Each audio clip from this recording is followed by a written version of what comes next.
નમસ્કાર, hot topic with રોનકમાં હું રોનક પટેલ આપનું સ્વાગત કરું છું. લોકસભાની ચૂંટણીનો કાર્યક્રમ જાહેર થતાં જ ભાજપ અને કોંગ્રેસ બંને ઉમેદવારોની શોધમાં લાગ્યા છે. કોંગ્રેસની સ્ક્રીનિંગ કમિટીની બેઠક પણ થઈ રહી છે. 4 ઉમેદવારો પણ જાહેર કર્યા છે. તો બીજી તરફ ભારતીય જનતા પાર્ટીએ પણ આ જ કવાયત હાથ ધરી છે. આપણી સાથે આ જ મુદ્દે ચર્ચા કરવા જીતુભાઈ વાઘાણી, પ્રદેશ ભાજપના અધ્યક્ષ મોજૂદ છે. જીતુભાઈ, આપનું સ્વાગત છે. સૌપ્રથમ તો એ જાણવા માંગીશ, આટલી લાંબી કવાયતની જરૂર શું પડી? આપણે કહ્યું પહેલાં તો કે 4 સીટ જાહેર થઈ ગઈ છે, એટલે હું તો એવું માનું છું કે સ્ક્રીનિંગ કમિટી લગભગ 1-1.5 વર્ષ પહેલાં એ વિપક્ષે શરૂ કરી હતી.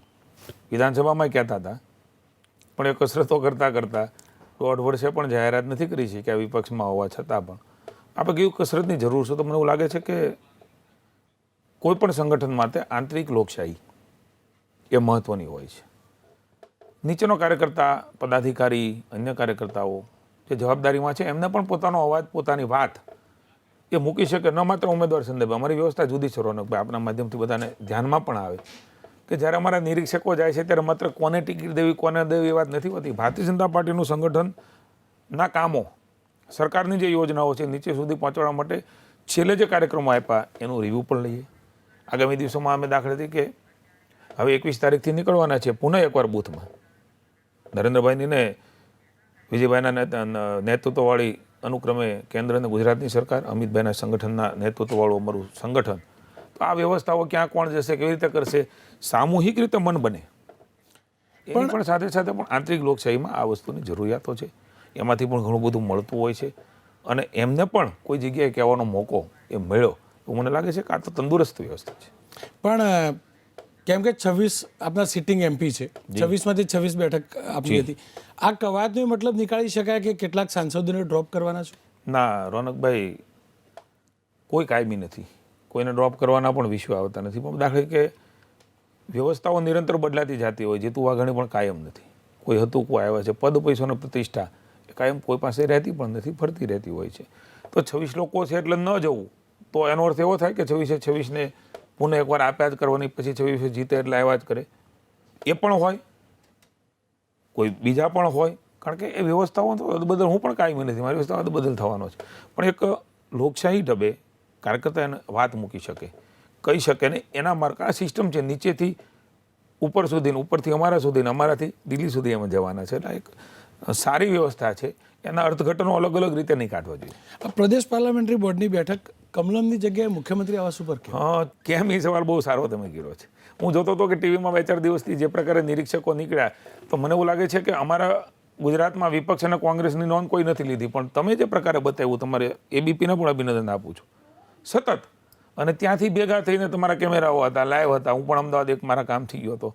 આની વાત થઈ છે, આને ટિકિટ આપે છે, આનું સંભળાય છે, આણે દાવેદારી કરી છે. તો મને એવું લાગે છે કે અમારી ચૂંટણી સમિતિની વ્યવસ્થાઓ એ એકોર રહી જાય, અમારી સુનાવણી એકોર રહી જાય. અને જો અમે કોઈ જગ્યાએ બહાર કર્યું હોય તો મને એવું લાગે છે કે અકારણ અનેક અવ્યવસ્થાઓના પરંપરા રહી છે. મુખ્યમંત્રીના નિવાસસ્થાને વ્યવસ્થાના સંદર્ભે નહીં, પણ બાકીનું બધું પણ અલગ રીતે.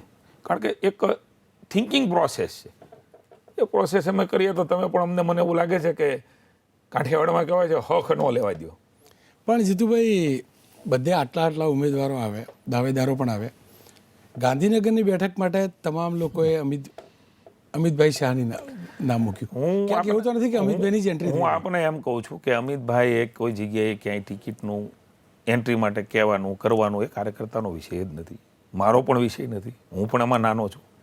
Amitbhai, Narendrabhai, even Rajnathsinhji, even Jaitleyji, even Sushmaji, જે અડવાણીજી, અટલજી હતા, તો એ કેન્દ્રીય નેતૃત્વ કોને ક્યાં લડાવવા કે ન લડાવવા એ નક્કી કરતા હોય છે. એટલે મને એવું લાગે છે કે આ એક તમે જે વાત કરી, તમે મને એમ છે કોંગ્રેસની કંઈ હમણાં સાથે સાથે કંઈ મને પૂછવું અથવા તો આપણે કંઈ વાત કરી, તો મને એવું લાગે છે કે ક્યાં એમની વ્યવસ્થા, ક્યાં અમારી વ્યવસ્થા, ક્યાં એમના કાર્યકર્તાઓ, ક્યાં અમારા કાર્યકર્તાઓ. અમારા આટલા બધા ઉમેદવારોની તમે વાત કરી, મને યાદ આવી ગયું કેટલા બધા લોકો માગે છે. તમે નામ પણ દો છો. એનો અર્થ જ એ છે કે નરેન્દ્રભાઈના નેતૃત્વમાં દેશને જે પ્રમાણે ગરિમા અને ગૌરવ નરેન્દ્રભાઈએ દુશ્મન દેશોની ઘરમાં જઈને આ દેશની રક્ષા માટે જે કર્યું છે, સૈનિકો માટે જે કર્યું છે, જે પ્રકારે દેશને ચલાવ્યો છે, એમના માટે ભારતીય જનતા પાર્ટી જીતવાની છે. હું તમને પૂછું કોંગ્રેસના નામો મને આપો 26 સીટના. નહીં 26 સીટ એક નામ આપો. ને કોંગ્રેસે 4 તો આપી આપણો ત્યાં પણ સંપર્ક છે. એક નામ આપો કે માગણીદારો છે. નહીં તો કોંગ્રેસ- સ્થિતિ એવી છે માગણીદારો જ નથી. કારણ કે અહીંયા ગુજરાતની અંદર પણ તૂટી ગયું છે, દેશમાં આપો ને નામ મને 26. રોનકભાઈ આપ તો બહુ બધે તમારા સંપર્કો પણ હોય છે, તમારું આ કામ પણ છે. માત્ર 26 નામ પૂછું છું. અને કોંગ્રેસના નેતાને આપના માધ્યમથી કહું છું 4 નામ તો એ કે લોકોએ 26 નામ તમારી પાસે આવ્યા હોય તો તમે આપો. 4 નામ તો જાહેર કરે, બીજા કરવાના હતા, એમાં તમે લઈ ગયા. હવે ક્યાં બીજા કરવાનો વિષય નથી. એ 4 જણાના જાહેર છે. એ 4 જણા ક્યાં છે એ પ્રજા ગોતે છે. નામ જાહેર કરી દેવાથી ચૂંટણીઓ નથી જીતાતી. પોતાનો સિદ્ધાંત, ચૂંટણી એ ચૂંટણી છે, એની વ્યવસ્થા એ અલગ છે. પોતાની વાત લઈને, પોતાનો વિચાર લઈને, પોતે શું કરવાના છે, નેતૃત્વ લઈને એ જવાનું હોય છે. કાંઈ મને કોઈ જગ્યાએ ટિકિટ આપી દે, મને કોઈ ગોતવા લ્યો, મને આ 4 જણાને ગોતાવો કે નહીં, આટલા દિવસની જાહેરાત થયા પછીની પ્રવૃત્તિ કયો, એવી રીતે ચૂંટણી ન જીતાય. જીતુભાઈ એક વાત જાણવી હતી કે ગુજરાત પ્રદેશ ભાજપના અધ્યક્ષ પોતે જીતુભાઈ વાઘાણી શું ઈચ્છે છે? અમિતભાઈ એટલે કે રાષ્ટ્રીય અધ્યક્ષ ગુજરાતમાંથી ચૂંટણી લડે? આખા દેશની ચૂંટણી એ અમિતભાઈ લડે છે. અને મારું સૌભાગ્ય છે કે અમિતભાઈની સાથે નજીકથી મને એના માર્ગદર્શન સાથે કામ કરવાનો મોકો 2017માં મળ્યો. અને પણ યુવા મોરચાનો પ્રમુખ હતો. ભૂતકાળમાં પણ નાની મોટી મહામંત્રીની જવાબદારી મેં નજીકથી જોવાનો, નરેન્દ્રભાઈ સાથે નજીકથી જોવાનો, પ્રભારી તરીકે, મંત્રી તરીકે, યુવા મોરચા તરીકે મને કામ કરવાનો મોકો મળ્યો. આ નેતાઓ સમગ્ર દેશ લડાવે છે. અમારી ઈચ્છા અનિચ્છાનો વિષય નથી. અમારા માટે તો ગૌરવ એ છે કે આ બંને ગુજરાતીઓ દેશ ચલાવે છે, દેશનું ગૌરવ ચલાવે છે. દેશના કરોડો દુનિયાની સૌથી મોટી પાર્ટી અમિતભાઈ બનાવી છે. કાર્યકર્તાઓનું નિર્માણ ને ઘડતર કર્યું છે. એટલે આમાં મને એવું લાગે છે કે એ ક્યાં લડે, શું લડે, કેવી રીતે લડે, એ જે અમારો અધિકાર ક્ષેત્ર જ નથી. અધિકાર ક્ષેત્રની બહારની પણ એ અમારું ગૌરવ છે બંને લોકો. જીતુભાઈ આટલું બધું સ્પષ્ટ હોય, તમારી 26માંથી 26 બેઠક આવવાની હોય, તો પાટણના સાંસદે બનાસકાંઠાથી ટિકિટ કેમ માગી? જો રોનકજી, કોઈ પણ વ્યક્તિને હું અહીંથી કોઈ પણ વાત કરું કે એમણે નહીં માગવી જોઈએ, તેના કેટલા અર્થઘટનો કાઢો. લોકશાહી છે, એ પ્રતિનિધિ છે. એમને એવું લાગતું હોય કે મારે અહીંથી લડવું છે તો ત્યાંથી માગે. બાકી જે છે તો એનું નામ હોય જ. કે 26 સીટો છે તો 26 સીટોમાં 26 સંસદીઓના નામ સ્વાભાવિક રીતે એ ક્રમમાં હોય. પછી કેન્દ્રીય પાર્લામેન્ટરી બોર્ડ જે નક્કી કરે તે પણ હોય જ, બટ નેચરલ હોય. પછી એમણે ઈચ્છા વ્યક્ત કરી તો કરી શકે છે. જીતુભાઈ, તમને ક્રિકેટનો કેટલો શોખ છે એ ખબર નથી, પણ અતિશય જી અતિશય હતો. પણ એ હું શોખ નાનો હતો ત્યારે પેરેમાઉન્ટ ક્રિકેટ ટીમનો કેપ્ટન હતો. અમે બૂચ બોલથી રમતા, લાઠીમાં ભણ્યો છું. નાનપણથી બાળપણ કલાપીની નગરીમાં ગયું છે મારું. 3 ધોરણથી 11 ધોરણ સુધી ભણ્યો છું. બાળ મંદિરમાં પણ મારા મોટા ભાઈ ડૉક્ટર ગિરીશભાઈ છે, રજા હોય, એસએસસી હોય, બોર્ડ હોય, ત્યારે અમે રમતા હોય મને એવું કહેવા આવતા કે આ બોર્ડ કહેવાય. ખબર પડે છે. એટલે ક્રિકેટમાં 1 રૂપિયાની ટિકિટો બહાર પાડી. મારા પપ્પા જમીન વિકાસ બેંકમાં સ્વર્ગસ્થ સૌજીભાઈ વાઘાણી પ્રામાણિકતાથી, નિષ્ઠાથી એમણે જિંદગી ગુજારીને એના કારણે, મારા મા બાપના સંસ્કારના કારણે, મારી પાર્ટીના સંસ્કારના હું અહીંયા છું. હું કહેવા એ માગું છું કે એ વખતે 400-500 રૂપિયા ભેગા કરી, ઇસ્ત્રી, ટ્રાન્ઝિસ્ટર, રેડિયો, અત્યારે એની કિંમત નથી. 700 રૂપિયાના અમે ભેગા કરીને 400 રૂપિયાના પેડ, ગ્લાઉઝ, એલ્બો લઈ આવ્યા. એટલે ક્રિકેટમાં ચોક્કસ મને રસ છે. પણ હું ક્રિકેટનો કેપ્ટન હતો, પેરામાઉન્ટ ક્રિકેટ ટીમ. એ ટીમના કેપ્ટન હતા, આજે ભારતીય જનતા પક્ષના કેપ્ટન થયા. કદાચ એ શોખ તમે મને જાણી ક્યાં લાગો છો? તમે 4-5 વિકેટો લઈ લીધી કોંગ્રેસની. ના, વિકેટો તો ન કહેવાય, પણ ચોક્કસ કોંગ્રેસના આગેવાનો એ નરેન્દ્રભાઈના નેતૃત્વથી પ્રભાવિત થઈને દેશને કોણ એવો માણસ છે સાહેબ આ દેશમાં? મને કહો તો ખરા, આજે આ દેશમાં કોણ એવો માણસ છે કે નરેન્દ્રભાઈ માટે એવું કઈ ન શકે કે નરેન્દ્રભાઈ અમારું ગૌરવ છે. મોતને ભાઈ રોનકભાઈ આનો અભ્યાસ કરો. હું આપને વિનંતી કરું, તમે તો અભ્યાસુ માણસ છો. નહીં, મારો સવાલ એ હતો જીતુભાઈ. સવાલ જવાબ એ જ છે. નહીં, ના, જવાબ તમે બીજો આપ્યો. જવાહરભાઈને અચાનક જ નરેન્દ્રભાઈની પ્રતિભાના દર્શન કેમ થયા? નરેન્દ્રભાઈ જે પ્રકારે દુનિયામાં ભારતનું ગૌરવ વધાર્યું છે, જે પ્રકારે 9મા નંબરથી 6ઠ્ઠા નંબર તરત લઈ ગયા છે, જે પ્રકારે ગુજરાતમાં આવ્યા ત્યારથી વધારતા હતા. 2014માં દેશને ગમે એવા નહીં, દેશ માટે નિર્ણય લઈ રહ્યા છે, ટ્રસ્ટીશીપ તરીકે નિર્ણય લઈ રહ્યા છે. પણ જવાહરભાઈ, કોઈને ગમે ન ગમે નહીં, પણ દેશનું હિત ક્યાં? મારો સવાલ હતો જવાહરભાઈને આટલો ચોક્કસ હું એવું કહું છું કે નરેન્દ્રભાઈ વડાપ્રધાન ત્યાં કોણે આ પ્રકારે સ્ટ્રાઇક કરી છે ભાઈ? આ દેશની રક્ષા માટે, આ દેશના સૈનિકો નિર્દોષ જેમને શહીદી ઓરવી પડી, અને એ લોકો તો એ શહીદી ઓરી અને એમ કહે છે કે અકસ્માત હતો, દિગ્વિજય છે એવું કહે છે કોંગ્રેસ. કે ના ભાઈ, કેટલાક લોકોને આ પ્રકારે લાવ્યું હોય ને. હું ગુજરાત કોંગ્રેસની વાત છે ત્યાં સુધી, ગુજરાત કોંગ્રેસને ક્યારેય લોકોની સેવા કરવી નથી. એટલા માટે કેટલાક લોકો છોડીને આવે છે. વિપક્ષની ભૂમિકા આંતરિક ઝઘડાઓ, સત્તા લાલસાઓ, ભૂખ. જવાહરભાઈ તો ના પડે, કોઈ ઝઘડો હતો જ નહીં, એમને આવ્યો. હું એવું માનું છું કે જેને વિકાસ પણ કરવો છે કરવા દેતા નથી, મોકો મળતો નથી. પણ જીતુભાઈ એ કોઈ કે ન કે રોનકભાઈ કહે છે ઝઘડા નથી, નહીં ઝઘડા રોનકભાઈ કહે છે ઝઘડા હું નથી. તો ન કહી શકું, એમના પક્ષના ના આપણે ખબર જ છે, તમારા ટીવી માધ્યમથી જોયું છે. છતાં સંગઠનમાં નાની મોટા મતાંતર હોઈ શકે, પણ એ મનભેદ સુધી પહોંચી જાય. તમારી જોડે એવી તો જીતુભાઈ કેવી પારસ મળી કે આ 4 કે 5 લોકો હતા, એ તમારે ત્યાં આવીને સાફ સુથરા થઈ તમે બહુ સરસ વાત કરી. તમે એનો અભ્યાસ, હું આપને કહું છું કે એક અલગ પ્રકારનો અભ્યાસ કરીને તમારે લાવવા એવા વિશ્લેષકને લાવીને ચર્ચા કરજો. મને તો હું તો હમણાંની જ વાત કરું છું. 2009માં 5ની ચૂંટણી હતી, 2009 પછી 5 ધારાસભ્યોની. 2012માં લગભગ 5 ધારાસભ્યો નીકળ્યા હતા, જે 2014માં ભેગા ચૂંટણી થઈ હતી.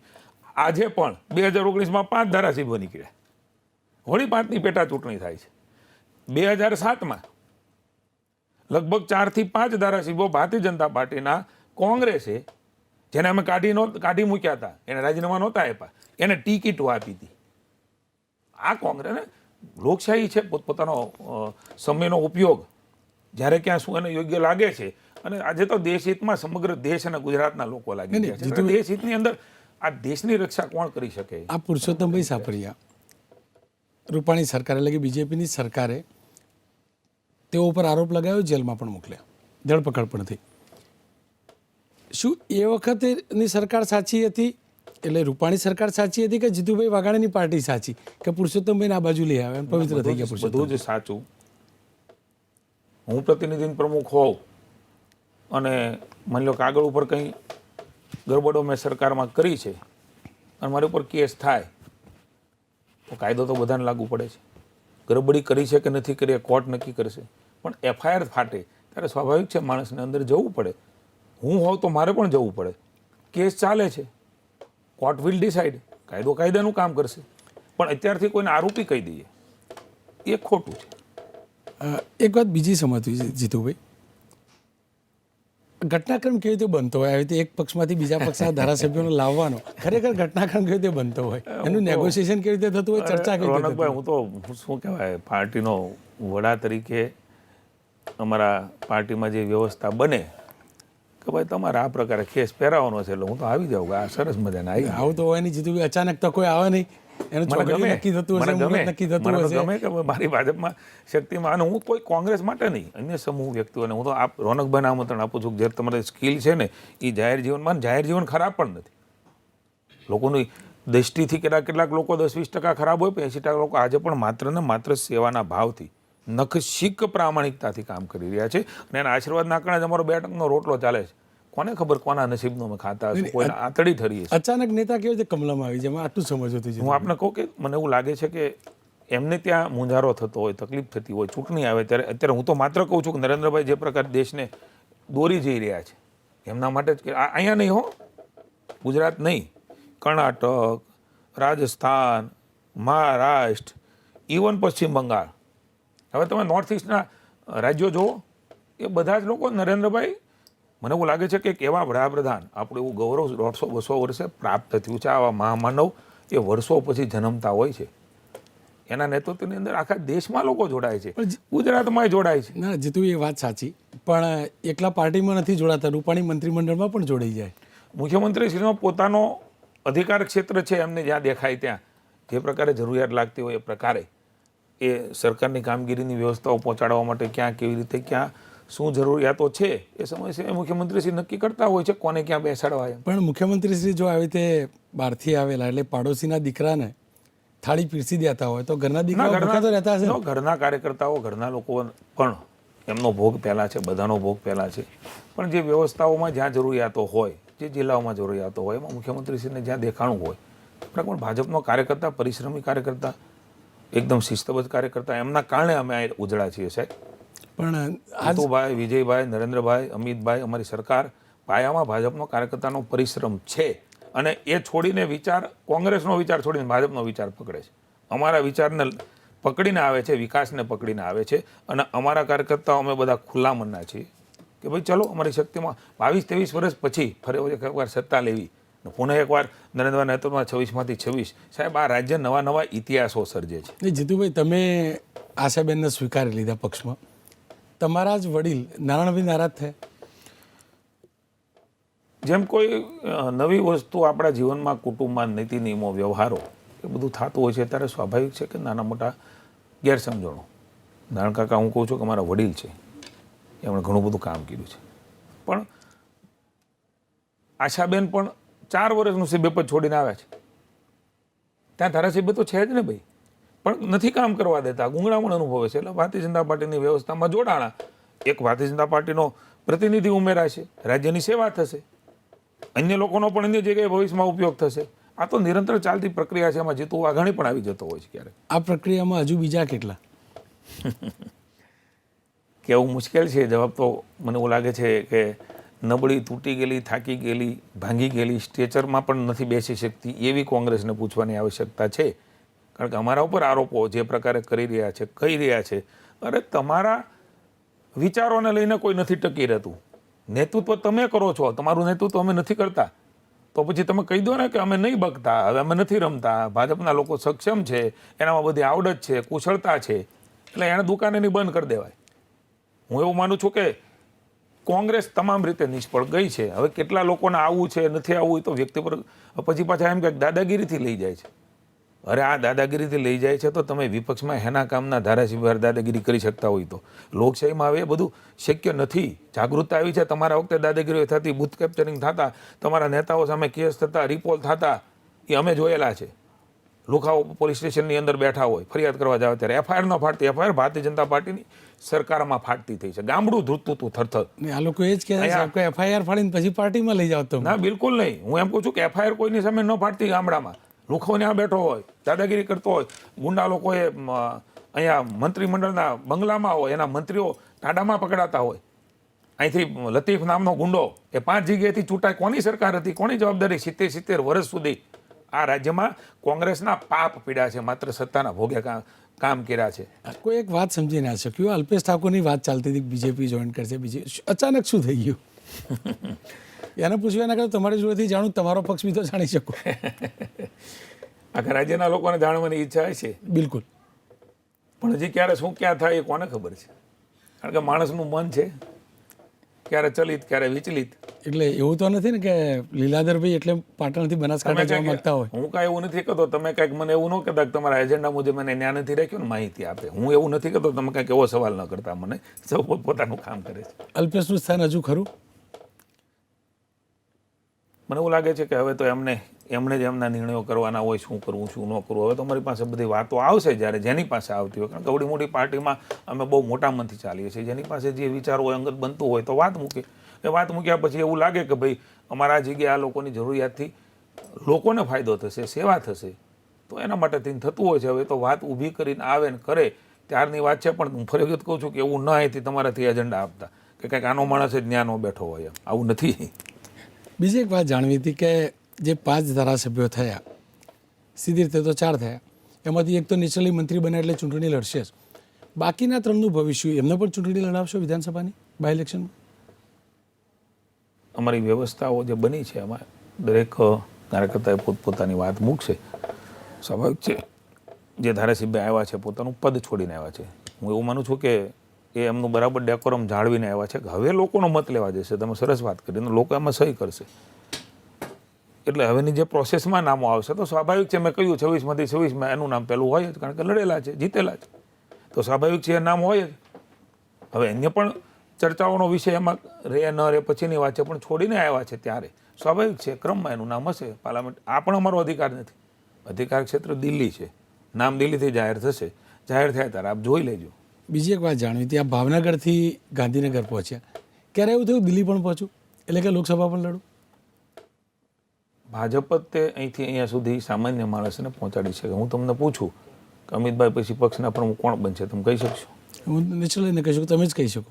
ના, કારણ કે કઈ ભારતીય જનતા પાર્ટીની વ્યવસ્થા જ એવી છે. જીતુભાઈ પ્રમુખ થશે, કોઈ કઈ સામાન્ય કાર્યકર્તાને પણ હું નરેન્દ્રભાઈ અને અમિતભાઈનો આભાર માનું છું કે નાની ઉંમરે મારા ઉપર ભરોસો મૂક્યો. એટલે આ બધી વ્યવસ્થાઓ જે આપણે વાત કરી છે એ વ્યવસ્થાઓ છે, પણ જીતુભાઈ વાઘાણી જ્યાં છે ત્યાં ખૂબ ખુશ છે. અને હું એવું માનું છું કે હું પણ અહીંયા કાયમી નથી. અંતમાં હું બહુ સનાતનથી જીવાવાળો માણસ છું, તળધરતી ઉપર રહેવાવાળો માણસ છું. વ્યવસ્થાઓનો અદલ બદલ થતો રહે. આપણે નિજાનંદને આપણી મોજમાં સત્કર્મ મેં શું કર્યું મારો સમય હતો ત્યારે મજા આવે છે, સારું કરી શક્યો, મારાથી જેટલી ક્ષમતા છે ક્ષમતાનો ઉપયોગ કર્યો, કુશળતાનો ઉપયોગ કર્યો, મારી ગુડવિલ મેં વાપરી. તો ત્યાંથી મને અંદરથી જવાબ મળ્યો ભગવાન રામનો કે હા, પ્રામાણિકતાથી તમે સેવાના ભાવથી તમે જ્યાં હતા એને સેવા કરી છે તો મજા આવે, અને નહીં હોય ત્યારે એ સેવા જે કર્યું છે એનો આનંદ લઈને મજા કરીશું, પણ કોઈ કાયમી નથી. એટલે હું જ્યાં છું ત્યાં ખુશ છે, અને મારી પાર્ટી મને જ્યાં લઈ જશે આ કાલ વ્યવસ્થામાં નહીં હોય તોય હું એટલો જ ખુશ છું. એક પાર્ટી પોલિટિક્સથી પર વાત કરું, એવું તો શું કારણ, એક સામાન્ય વ્યક્તિ સપોઝ જીતુભાઈ કે કોઈ પણ વ્યક્તિ ખાદીના કપડાં અથવા તો નેતાવાળો ડ્રેસ પહેર્યા પછી બદલાઈ જતો હોય, એનું રિયાલિસ્ટિક નથી હોતો, દંભ જોવા મળતો હોય નેતાઓનો, એનું કારણ શું કોઈ પણ પાર્ટીનું? મારા તમે ખરેખર ખૂબ અંતર્મનની વાત કરી દઉં. હું એવું માનું છું કે સામાન્ય સમાજમાં પણ કદાચ હું કોઈ કહીશ કે આ બધા અત્યારના સમયના જગતમાં જે આમ ટેરવા ઉપર કહું છું, કારણ કે હું એ મીડિયાનું કહીશ તો અમારી ઉપર પસ્તાળ પડશે. જે પ્રકારે વાતાવરણ બનાવીને જે પ્રકારે હું તમે જૂના પિક્ચરનો એમાં વાંક છે, એ વખતે સમય જુદો હતો, આજે સમય જુદો છે. કદાચ એ વખતે થતું હશે, કોમ્યુનિકેશન નહોતી, જાગૃતતા નહોતી, કાયદો નહોતો જાણતા, ભણેલા ગણેલા લોકો નહોતા, એમની કોઈ એ પ્રકારે બૌદ્ધિક સ્તર ભૂતકાળમાં એ પ્રકારનું નહોતું. કેટલાક લોકોનું હશે, આજે દુનિયા એક થઈ છે, આમ ટેરવે દુનિયામાં આપણે બધા મળી શકીએ. એક થઈ મીન્સ કે બધું આમ ભેગું નજીક લાગે. એ વખતે તમે એમ કહો છો કે આ પ્રકારે જો દંભ કરેલો માણસ, હું તમારી યાર વાત કરું છું ને, જો દંભથી વાત થતી હોય ને તો તમારા દર્શકો અને મારા શુભેચ્છકો જોવે ત્યારે ખબર પડી જાય કે આર્ટિફિશિયલ તાળીઓ પડાવી દંભ કરાવો, ખોટું બોલીને લોકોને છેતરવા સહેલું છે, એ ક્ષણિક હોય છે, લાંબુ ચાલતું નથી. ચાહે કપડાં ગમે એ પહેરે, કોઈ સારા કપડાં પહેરે ને ખાદીના પહેરે ન પહેરે ને તમે આ સરસ મજાના સૂટ પહેરો એટલે ખરાબ નથી થઈ જતા. એનો વ્યવહાર, એનું કામ, એનો અંદરનો ભાવ, એમના સંસ્કારો, જનતા સાથેનો એમનો વ્યવહાર, ધરોબો, આત્મીયતાનો નાતો, સકારાત્મકતા, નકારાત્મકતા નહીં. બધી જ બાબતમાં હું સારું જોઈ ન શકું, બધું નકારાત્મકતા જ જોવી. મને એવું લાગે છે કે હવે સમયે નરેન્દ્રભાઈના આવ્યા પછી પણ આ દેશમાં અને રાજ્યમાં ખૂબ લોકો સમજે છે. પહેલાં લોકો પહેલાં તો એમ કહેતા કે મુખ્યમંત્રી પ્રમુખ છો એટલે ધાર્યું બધું કરી શકો. હવે કાયદા કાનૂન જાણતા છે, ન પણ થાય. પહેલાં કદાચ કોઈ લોકો એના હગાવાલાને લઈ શકતા હશે, એટલા કારણે આ બધું માનસિકતા, પણ એ લાંબુ ચાલતું નથી. સનાતન સત્ય લાંબુ ચાલે છે. હું જે બોલું છું એ મારા હૃદયથી ન બોલાય તો કોઈના હૃદય સુધી પહોંચે નહીં, આર્ટિફિશિયલ પાછું જતું હોય એવું લાગે. આખરી સવાલ, અને કેમ કે તમે દિલની વાત કરી એટલે દિલથી જ જવાબ આપજો, દિમાગથી નહીં આપો. તમને લાગ્યું હોય તો સારું. 26માંથી કેટલી એકદમ દિલથી જવાબ આપજો, દિમાગથી? બિલકુલ દિલથી. હું તમને કહું છું કે પહેલાં તો મેં 2017માં તમારા ઇન્ટરવ્યુમાં કીધું હતું, તમે બતાવ્યું નથી, તમે જીતશું. પહેલાં પ્રમુખ થયો ને તરત ઇન્ટરવ્યુમાં. આજે પણ કહું છું કે અમે ચૂંટણી લડવા નથી નીકળ્યા, દેશ જીતવા નીકળ્યા છીએ, દેશ લડવા નીકળ્યા છીએ, દેશની સામે ચેલેન્જો છે એને લડવા નીકળ્યા છીએ. અમારા ચોકીદાર એ દેશના ચોકીદાર છે, એ સામાન્ય વ્યક્તિત્વ નથી. સૌ ચોકીદાર બને છે, આ દેશ માટે સૌ ચોકીદાર બનો એમણે આથી શરૂ કર્યું છે. હું પણ ચોકીદાર છું, તમે પણ ચોકીદાર છો. જ્યાં જ્યાં જનહિત થતું હોય એના ચોકીદાર બનીને લડીએ. ત્યારે અમે એ વખતે પણ કહ્યું હતું કે ખૂબ સારી મેજોરિટી જે હતી એની કરતાં પણ અમે સારી મેજોરિટી જીતશું. ત્યારે નરેન્દ્રભાઈ, અમિતભાઈ, ગાંધી અને સરદાર મૂલ્યાંકન કરે પ્રજા, કોના હાથમાં આ દેશ સલામત છે, દેશ આગળ વધે. તમામ જ્ઞાતિ જાતિને સાથે લઈને, નીતિ નિયમો, પ્રામાણિકતાથી, મધ્યમ વર્ગ, ગરીબ વર્ગ, એસટી, એસસી બધાને સાથે લઈને દેશમાં દીદીપ્યમાન ભારત કોણ બનાવી શકે એમ છે? તો જવાબ અંદરથી મળશે નરેન્દ્રભાઈ, અને જવાબ મળે એટલે કમળ પ્રતિ મત મળશે, અને મત મળે એટલે 26 જીતીશું. ખેર, આ હતા જીતુભાઈ વાઘાણી, જેઓને 26માંથી 26 બેઠક જીતવાનો તેમના દિમાગને નહીં પણ દિલને પણ ભરોસો છે. હોટ ટોપિકમાં આટલું જ. આપ જોતા રહો એબીપી અસ્મિતા, ગુજરાતની અસ્મિતા.